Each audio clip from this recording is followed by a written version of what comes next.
तो friends, welcome to VP English classes. और आज के वीडियो में हम बात करेंगे पास्ट कंटिन्यूअस टेंस के इंट्रोगेटिव नेगेटिव सेंटेंसेज के बारे में।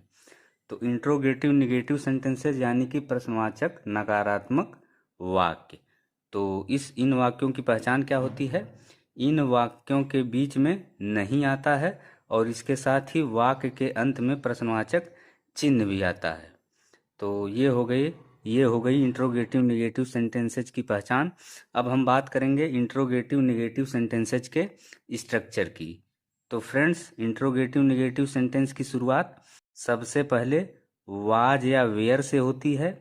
फिर इसके बाद आता है सब्जेक्ट, फिर आता है नॉट, फिर आता है मेन वर्ब का फोर्थ फॉर्म, फिर आता है ऑब्जेक्ट और सबसे लास्ट में आता है प्रश्नवाचक चिन्ह। तो जो वाज और वेयर का प्रयोग होता है वो किस पर निर्भर करता है? वो सब्जेक्ट के नंबर और पर्सन पर निर्भर करता है। इसके साथ ही जो मेन वर्ब की फोर्थ फॉर्म होती है वो मेन वर्ब के फर्स्ट फॉर्म में आईएनजी जोड़ने पर बनती है। तो ये हो गया इंट्रोगेटिव नेगेटिव सेंटेंस का स्ट्रक्चर। अब हम इंट्रोगेटिव नेगेटिव सेंटेंसेस को बनाने के रूल्स की बात करेंगे। तो रूल नंबर 1 के अनुसार यदि सब्जेक्ट सिंगुलर नंबर हो यानी एक वचन हो या फिर ही सी इट आई में से कोई एक हो तो सब्जेक्ट के साथ वाज का प्रयोग होगा। इसके साथ ही रूल नंबर 2 की बात करें, यदि सब्जेक्ट प्लूरल नंबर हो यानी बहुवचन हो या फिर सब्जेक्ट के रूप में यू वी दे में से कोई एक आए तो सब्जेक्ट के साथ हम वेयर का प्रयोग करेंगे।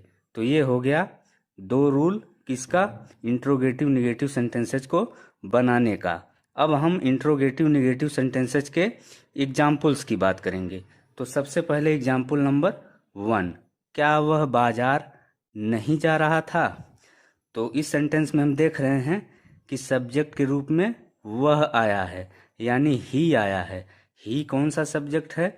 ही third person singular number subject है। तो इसलिए ही के साथ वाज का प्रयोग होगा। तो सेंटेंस की शुरुआत वाज से होगी, फिर सब्जेक्ट ही आएगा, फिर इसके बाद नहीं के लिए हम नॉट लगाएंगे, फिर इसके बाद मेन वर्ब लगाएंगे। मेन वर्ब है यहाँ पे जाना की फर्स्ट फॉर्म गो के अंत में हमने आईएनजी लगा दिया। तो ये हो गया गोइंग जो कि मेन वर्ब का फोर्थ फॉर्म है। तो इस तरह से हमारा सेंटेंस हो गया वाज ही नॉट गोइंग, क्या वह नहीं जा रहा था? अब प्रश्न उठता है वह कहाँ नहीं जा रहा था? तो आंसर मिला टू मार्केट यानी बाजार नहीं जा रहा था। तो टू मार्केट यहाँ पे सबसे लास्ट में आया है, इसलिए मार्केट यहाँ पे क्या है? ऑब्जेक्ट है। इसी तरह से हम बात करेंगे सेकंड एग्जाम्पल की, क्या राम एक पत्र नहीं लिख रहा था? तो इस सेंटेंस में हम देख रहे हैं सब्जेक्ट के रूप में क्या आया है? राम आया है। राम कैसा सब्जेक्ट है? राम जो है सिंगुलर नंबर सब्जेक्ट है। इसके साथ ही राम क्या है?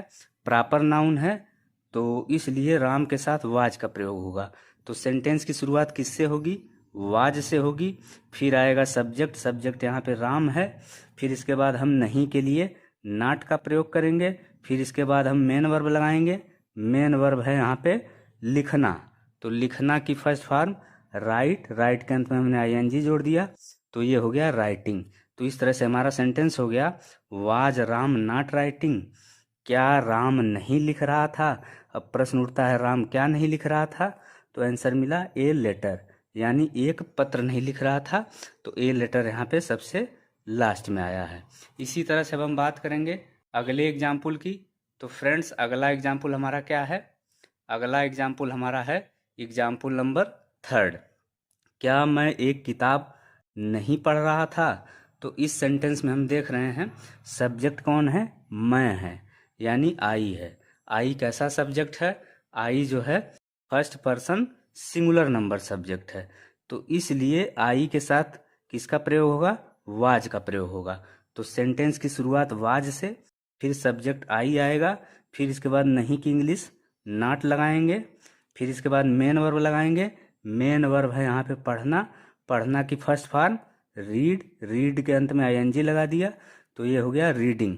तो इस तरह से हमारा सेंटेंस हो गया वाज आई नॉट रीडिंग, क्या मैं नहीं पढ़ रहा था। अब प्रश्न उठता है मैं क्या नहीं पढ़ रहा था, तो आंसर मिला ए बुक, यानी एक किताब नहीं पढ़ रहा था। तो ए बुक यहाँ पे सबसे लास्ट में आया है। इसी तरह से अब हम बात करेंगे एग्जाम्पल नंबर 4 की। क्या तुम कपड़े नहीं धो रहे थे?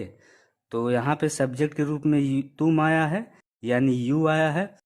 यू कैसा सब्जेक्ट है? यू जो है second person singular number subject है, तो इसलिए यू के साथ किसका प्रयोग होगा? वेयर का प्रयोग होगा। लेकिन यदि यू जो है second person plural number subject भी होता, तब भी यू के साथ वेयर का ही प्रयोग होता। तो इसलिए सेंटेंस की शुरुआत वेयर से, फिर सब्जेक्ट यू आएगा, यू के बाद नहीं की इंग्लिश नॉट लिखेंगे, फिर इसके बाद मेन वर्ब लगाएंगे। मेन वर्ब है यहाँ पे धोना, धोना की इंग्लिश वॉश, वॉश के अंत में आईएनजी लगा दिया, तो ये हो गया वॉशिंग। तो इस तरह से हमारा सेंटेंस हो गया वेयर यू नॉट वॉशिंग, क्या तुम नहीं धो रहे थे। अब प्रश्न उठता है तुम क्या नहीं धो रहे थे, तो आंसर मिला क्लोथ्स, यानी कपड़े नहीं धो रहे थे। तो क्लोथ्स यहाँ पे सबसे लास्ट में आया है, तो क्लोथ्स इसलिए यहाँ पे क्या है? ऑब्जेक्ट है। इस तरह से अब हम बात करेंगे एग्जाम्पल नंबर 5 की। क्या वे क्रिकेट नहीं खेल रहे थे? तो यहाँ पे सब्जेक्ट के रूप में वे आया है, यानी दे है। दे यहाँ पे क्या है? सब्जेक्ट है। दे कैसा सब्जेक्ट है? दे जो है third person plural number subject है, तो इसलिए दे के साथ वेयर का प्रयोग होगा। तो सेंटेंस की शुरुआत वेयर से, फिर इसके बाद सब्जेक्ट दे आएगा, फिर नहीं की इंग्लिश नॉट लिखेंगे, फिर इसके बाद मेन वर्ब लगाएंगे। मेन वर्ब है यहाँ पे खेलना, खेलना की इंग्लिश प्ले, प्ले के अंत में आईएनजी जोड़ दिया, तो ये हो गया प्लेइंग। तो इस तरह से हमारा सेंटेंस हो गया वेयर दे नॉट प्लेइंग, क्या वे नहीं खेल रहे थे। अब प्रश्न उठता है वे क्या नहीं खेल रहे थे, तो आंसर मिला क्रिकेट। क्रिकेट यहाँ पे सबसे लास्ट में आया है, जो कि ऑब्जेक्ट है। इसी तरह से अब हम बात करेंगे एग्जाम्पल नंबर 6 की। क्या हम ऑफिस नहीं जा रहे थे? तो इस सेंटेंस में हम देख रहे हैं सब्जेक्ट के रूप में क्या आया है? हम, यानी कि वी आया है। तो वी कैसा सब्जेक्ट है? वी जो है first person plural number subject है, तो इसलिए वी के साथ किसका प्रयोग होगा? वेयर का प्रयोग होगा। तो सबसे पहले सेंटेंस की शुरुआत वेयर से, फिर सब्जेक्ट वी लगाएंगे, फिर नहीं की इंग्लिश नॉट लिखेंगे, फिर इसके बाद मेन वर्ब लगाएंगे। मेन वर्ब है यहाँ पे जाना, जाना की इंग्लिश गो, तो ये हो जाएगा गोइंग। तो इस तरह से हमारा सेंटेंस हो गया वेयर वी नॉट गोइंग, क्या हम नहीं जा रहे थे। प्रश्न उठता है हम कहाँ नहीं जा रहे थे, आंसर मिला टू ऑफिस, हम ऑफिस नहीं जा रहे थे। तो टू ऑफिस यहाँ पे सबसे लास्ट में आया है। ऑफिस क्या है यहाँ पे? ऑब्जेक्ट है। इसी तरह से अब हम बात करेंगे नेक्स्ट एग्जाम्पल की, जो कि लास्ट एग्जाम्पल है, एग्जाम्पल नंबर 7।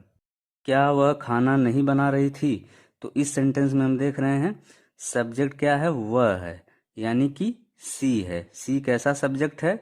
सी यहाँ पे third person singular number subject है, तो इसलिए सी के साथ किसका प्रयोग होगा? वाज का प्रयोग होगा। तो इसलिए सेंटेंस की शुरुआत सबसे पहले किससे होगी? वाज से होगी, फिर सब्जेक्ट सी आएगा, फिर इसके बाद नहीं की इंग्लिश नॉट लगाएंगे, फिर इसके बाद यहाँ पे मेन वर्ब लगाएंगे। मेन वर्ब है यहाँ पे क्या? बनाना या पकाना। तो पकाना का हो जाएगा कुक, कुक। कुक क्या है? मेन वर्ब की फर्स्ट फॉर्म है, इसके अंत में हमने आईएनजी जोड़ दिया, तो ये हो गया कुकिंग। तो इस तरह से हमारा सेंटेंस हो गया वाज सी नॉट कुकिंग, क्या वह नहीं बना रही थी या क्या वह नहीं पका रही थी। प्रश्न उठता है क्या नहीं पका रही थी, तो आंसर मिला फूड, यानी खाना नहीं पका रही थी या खाना नहीं बना रही थी। तो फूड इसलिए यहाँ पे ऑब्जेक्ट है। तो फ्रेंड्स ये था आज का वीडियो। अगर वीडियो आपको अच्छा लगे तो वीडियो को लाइक करें, शेयर करें, साथ ही चैनल सब्सक्राइब करना न भूलें।